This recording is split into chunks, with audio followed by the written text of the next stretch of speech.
your boy Jeameave back in with Views from the Heart, and today we had a 2009 Infiniti FX35 with a chassis designation of S51 for second generation.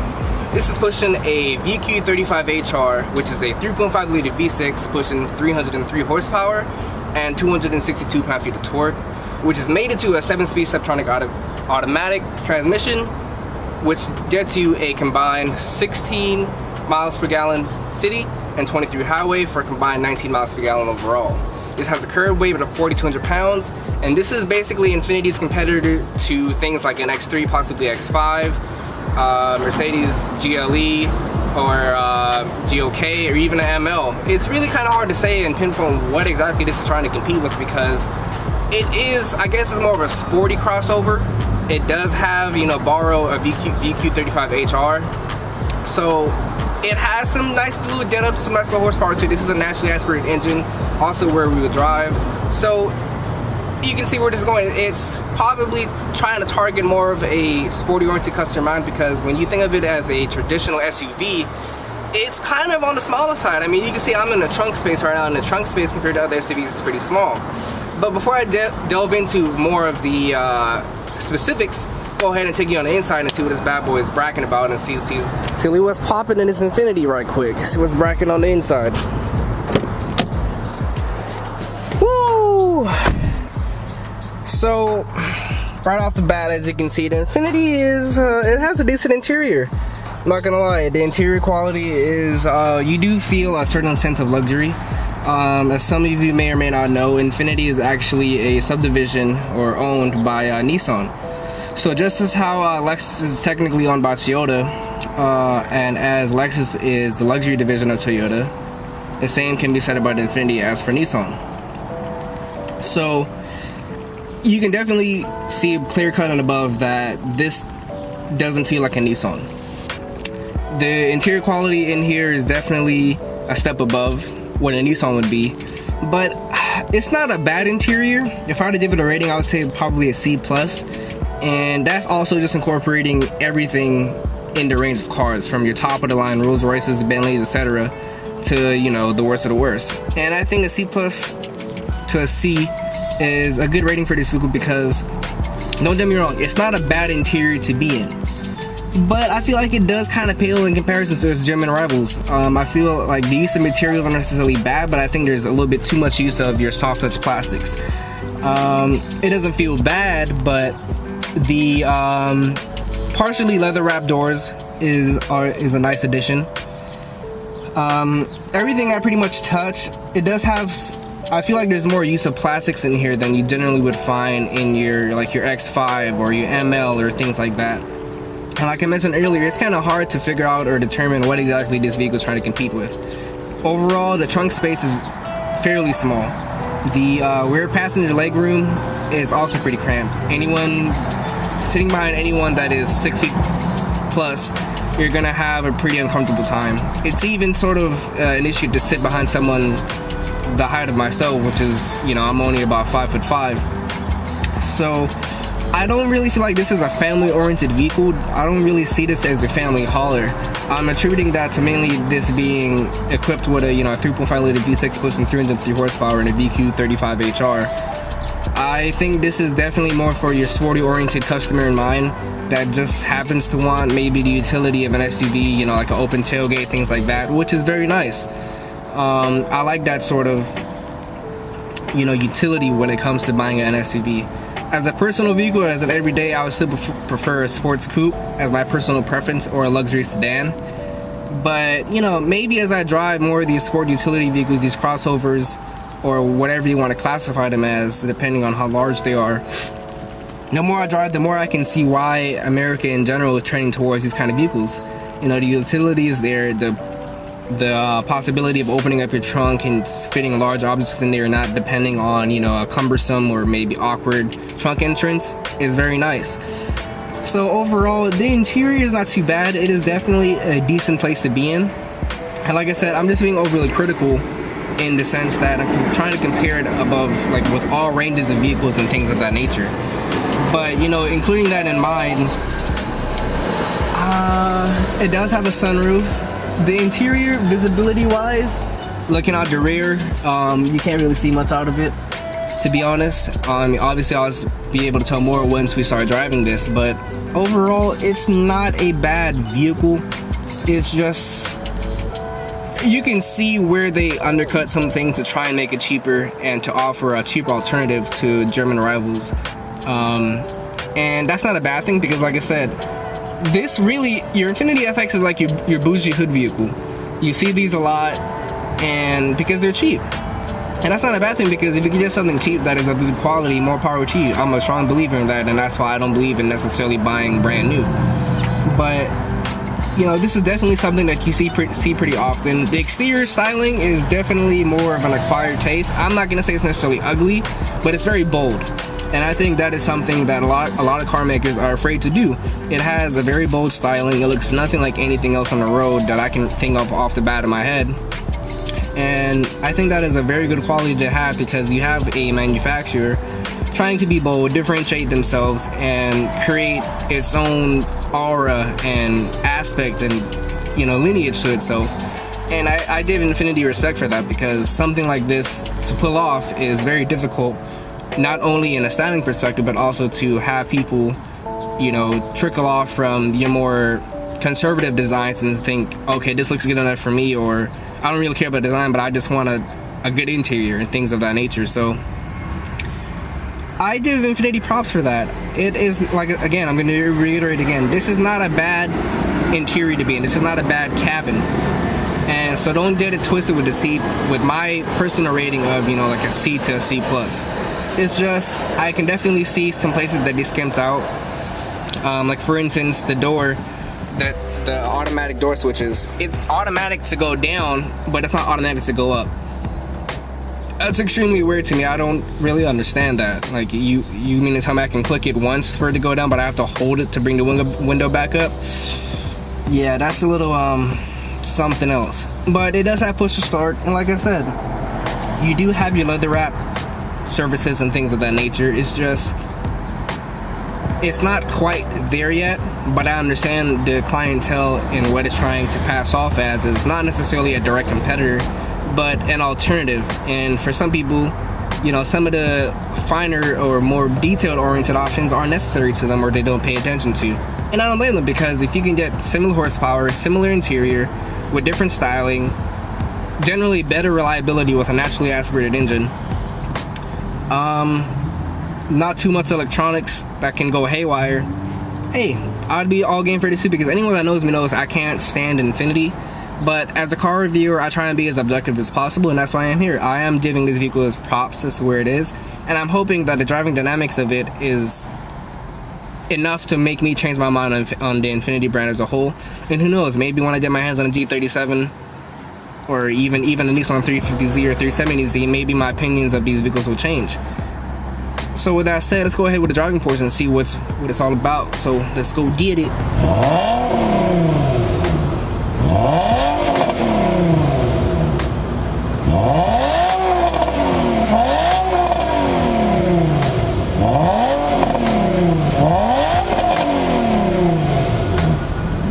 So what's the slide drive on a 2009 Infiniti FX35? Well, right off the bat, the steering wheel is very big, so I guess a more sporty feel, I guess that throws it right out the window. But Robert, yo, help me a little bit. So what do you think of this vehicle so far, considering you're an owner of a G37? Are you talking about, just talking about overall? Just overall, this specific vehicle, like, what do you find are, like, what do you think the purpose of it is? Because it's a crossover, but it's a little on the small side. Yeah, it's supposed to be like, you know, like, it's supposed to compete with the other SUVs. Like, you know how Nissan has the Murano? Yeah. It's supposed to be like more of a luxurious one. Yeah, with the whole navigation board, we got that right here, as you can see. Yeah, the infotainment system isn't bad. Like I said, we get that. I actually have the coolest seats on right now too. Yeah, and looking for you, not on my side. But yeah, and then you got the analog clock right in the middle. That is a little classy touch, you know. It's a little something. I see that in Infinitis. Reminds me of what Mercedes tries to do too. Do you look at it Probably not, but no, not really. But I mean, it's there, you know. It adds a little something else to look at. You know, the interior overall aesthetically is not bad. The quality and materials, like I did say earlier, I would give it a C to a C plus. And I say that only because of I'm trying to compare and level it against every other vehicle. It's not a bad interior, but at the same time, it's not the best interior. But again, it's definitely not a bad place to be in. They improved it in the newer one, the newer model. Yeah, because this is the second generation. This is the S51. This is the 2009. But this does have the VQ35HR, you know, a 3.5 liter V6. So it does have some definite pep to it. And this is a naturally aspirated V6. And as I would demonstrate, it does have some nice get up to it. You just gotta ring it out a little bit in the second gear. So you definitely feel the power start to come alive as you get high in the power band, and that's a really enjoyable experience because although it's not ideal for traffic situations, because remember this only has 262 pound-feet of torque, and there's no torque below 4,800 RPM. This is when it makes its peak torque. So it's very linear, but it's very controllable, and it's not like a turbo car. There's no kicking it back in the neck, but you feel progressive power that pulls and pulls and pulls as we hit its 7,500 RPM red line, which I think is pretty unique because this engine in and of itself, you don't get too much of that. Like I say, do another pull right here. And like I said, this does weigh 4,200 pounds. So it's not the lightest and it's also not the heaviest. But I think for what it offers, I'm not gonna lie, it kind of changes my opinion a bit on Infinitis, because as anyone that knows me knows, I can't stand Infinitis overall. And that's not necessarily because of the car itself, it's more so because of the people. It's more so because of the people that tend to drive it. Just like how some people don't like BMWs because it tends to be a douche canoe vehicle. When I lived out in Oxnard for school, this was your prototypical Oxnard fuckboy type vehicle, Infinitis. You saw them all around. I don't know what it is about that area, but everywhere you look, there is an Infiniti with a muffler delete, raspy, sounding like Chewbacca down the street all the time, loud as hell. So it always turned me off from the brand overall, and it's sad because I never really gave it a chance, other than the fact I never really had a chance to drive one. So let's see, I'll do a little bit of pull here, so you can hear this V6 rev all the way out. So when you do hear, it is fun. It's not fast, but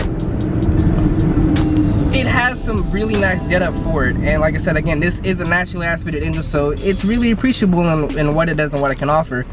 And it's honestly very fun to drive. Although the steering feel is very vague, and this definitely does feel like a very wide and big vehicle to me.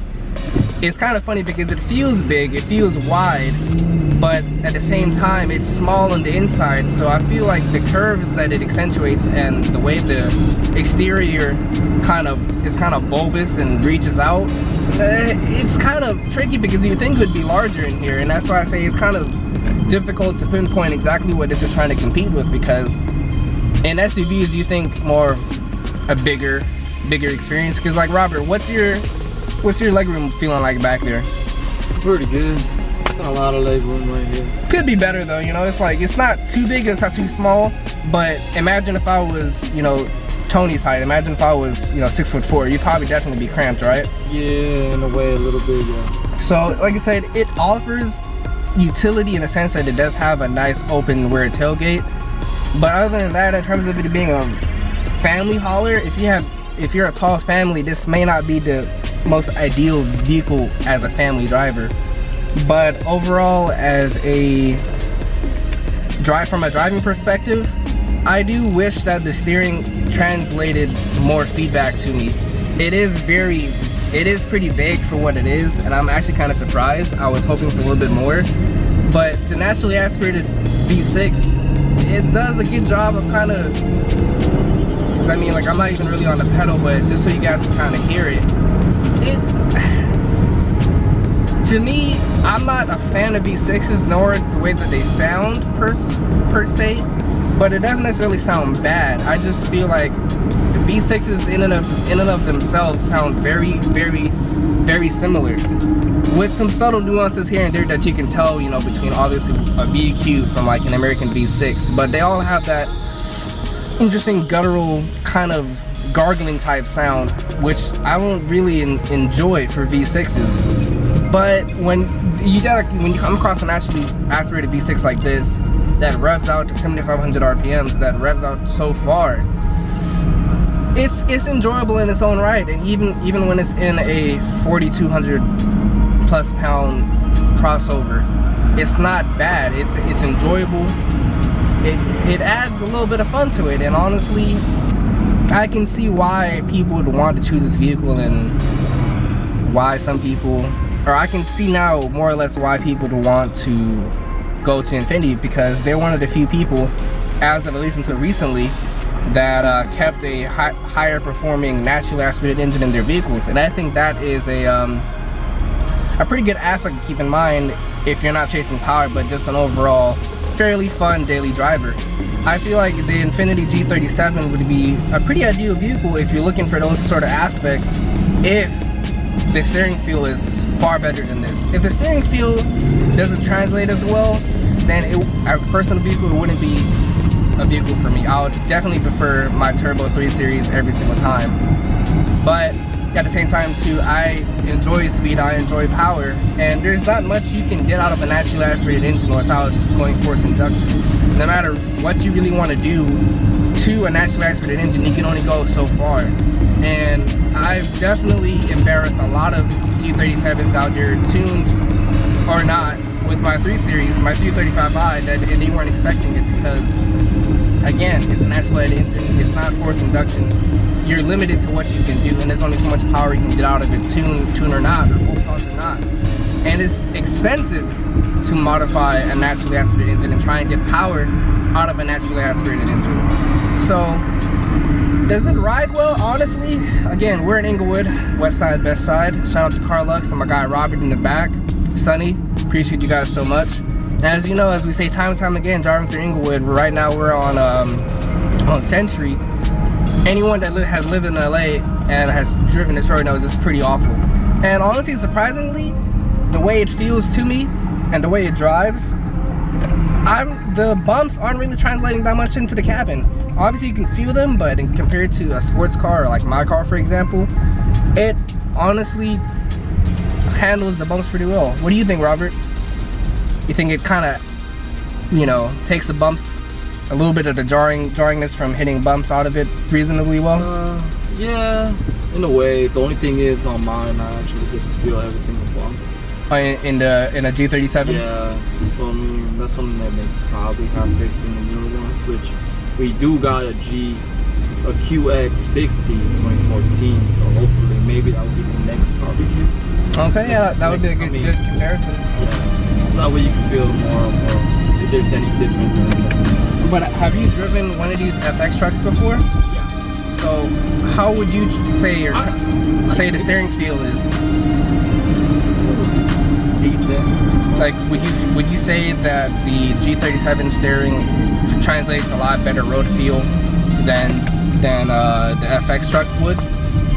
Because that's what I'm hoping for. Obviously, it's kind of hard. It should be just because 40. I mean, don't get me wrong, FX35. I mean, this car is actually good. Like, in case if you really want to get, if you need like more leg room or you have kids or anything like that, it's still a good car.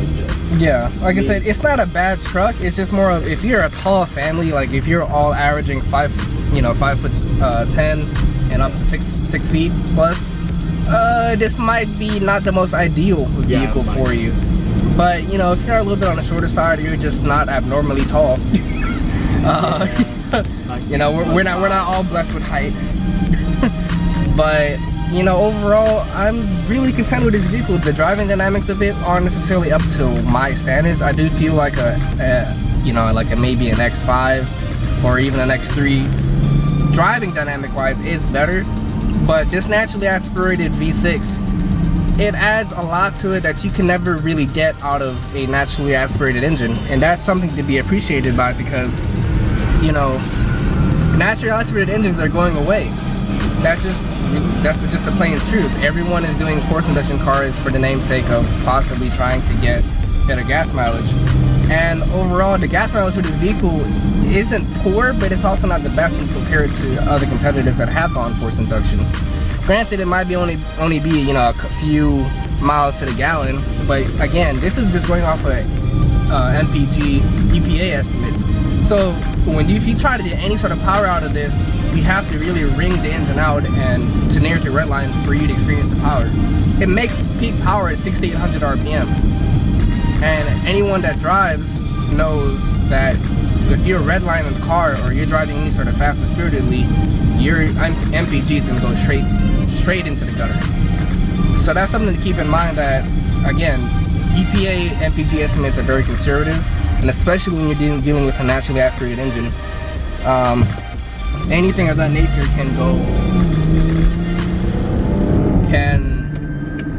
be vastly different than what you might think you're gonna get.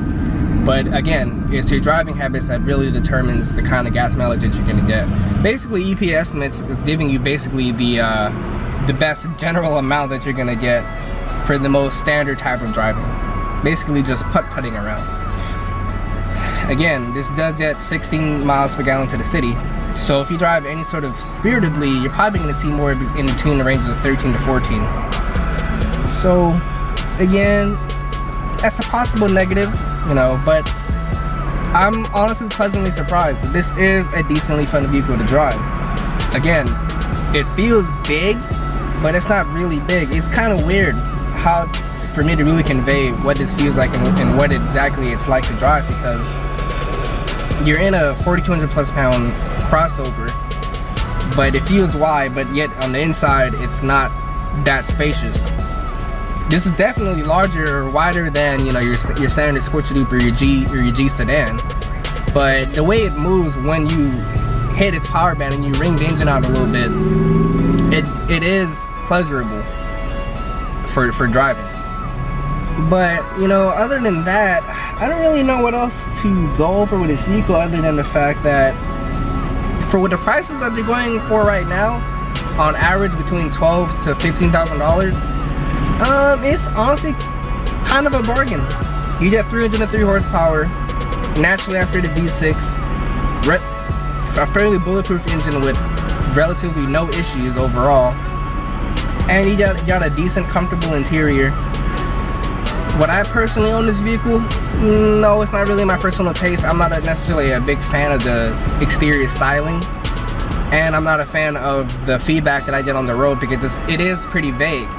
But again, this is an SUV, so it's kind of hard to say that or wish for more from something that's not really designed to be a sports car. I just like to give you guys, the viewers, more of a sporty oriented perspective when choosing a vehicle, and as well as my honest opinions.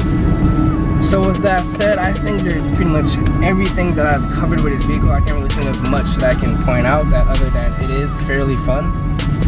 I have enjoyed this very much. It is a bargain for the price it is. Brand new, it starts at $42,000, and with options, you're gonna get into the neighborhood of $50,000 to $51,000. So realistically, this vehicle, brand new back then, would have costed $51,000 in that neighborhood. Now, when you put it into that perspective, is it worth it? I don't know. To be honest, I don't know if I could give that recommendation. It's not a bad vehicle, but at the same time, when you think of its competitors and what said competitors can offer in this interior, it doesn't pale in comparison, but it's definitely not necessarily the same. It's in the same realm, but not directly comparable. But again, this is the only one in that category that offers a except for Mercedes, a naturally aspirated engine. So if you're looking for naturally aspirated engines in that vehicle segment, it would be between this and a Mercedes like ML or a GOK. And so with that said, thank you guys so much for watching, especially you guys, the viewers. Shout out to Carlux, my guy Robert in the back, always being Superman, putting on the cape. Oh, he's getting a little bold today, people. They actually want to show his face. Nah, I didn't show anything. Shout out. So shout out to Carlux. Remember, this vehicle is available at Carlux as well as plentiful of other luxury oriented vehicles for a very good price. And you know, again, thank you guys so much for growing with me and this channel. There's a lot more content coming, a lot more videos, a lot more vlogs, because I'm really trying to make something out of this, people. All it takes is just some of your time, and I hope I provided some enjoyment for you guys. And I'm sweating like there's no tomorrow. I wanted to do something a little bit different with having a little bit more outside perspective coming into the cabin. But with that said, this video is now coming to a close. Thank you for watching. Don't forget to hit that subscribe button, like, comment, and share. And I appreciate every single one of you, and I'll always appreciate every single one of you. This video is not coming to a close. This is views from the heart, not videos. Well, actually, videos from the heart too. But again, thank you guys so much, and this video is now out.